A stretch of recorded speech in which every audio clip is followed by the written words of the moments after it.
Here what we're going to do is write an equation for a hyperbola with vertices at 0, -6, and 0, 6, which also has asymptotes of y equals plus or minus 1/2 x.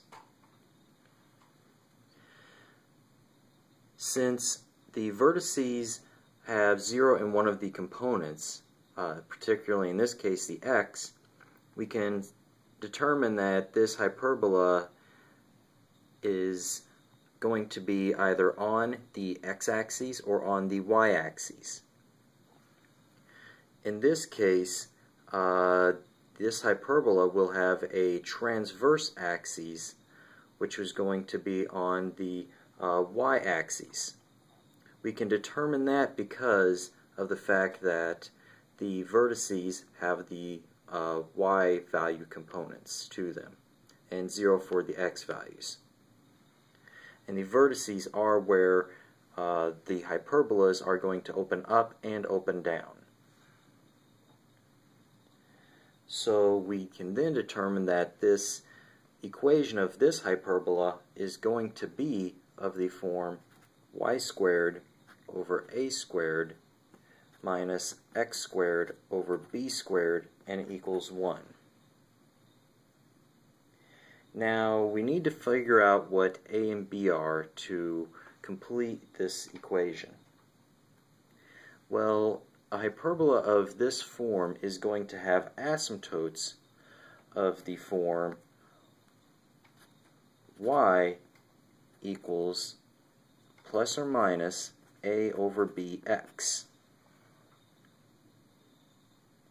Now the vertices themselves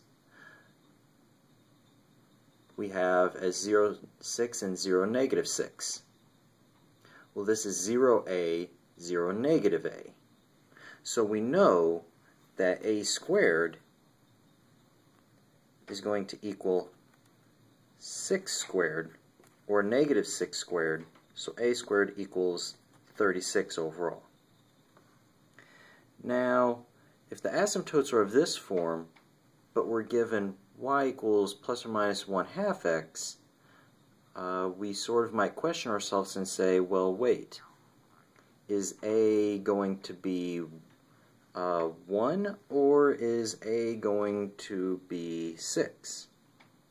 Well, the asymptotes that you're given are always in a simplified form. So we need to figure out what this unsimplified form is when we have 6 in the numerator.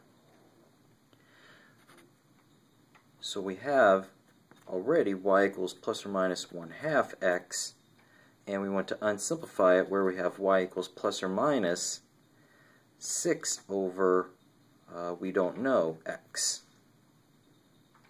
Well, you can think about this and say, well, we have 6 and then it becomes 1 with a denominator of 2. Well, this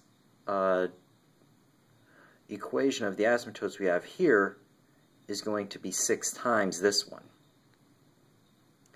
So then we can say this denominator down here must then be 6 times 2, or 2 times 6, which would be 12. Another way you can solve this is by setting up the equation 6 over what we don't know is equal to 1/2, where you can cross multiply and divide to solve out this. And in fact, in this case, just cross multiplication will work, which still gives you 12. So this means that we have b equaling 12.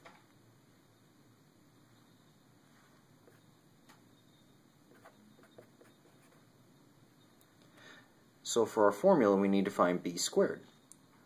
Well, 12 squared is 144. And now it's just a matter of plugging in our values back to our equation of this hyperbola. So we will have y squared over a squared, which was 36, minus x squared over b squared, which is 144, and it equals 1. And there is our equation of this hyperbola, with asymptotes at plus or minus 1/2 x and vertices at 0, 6, 0, negative 6.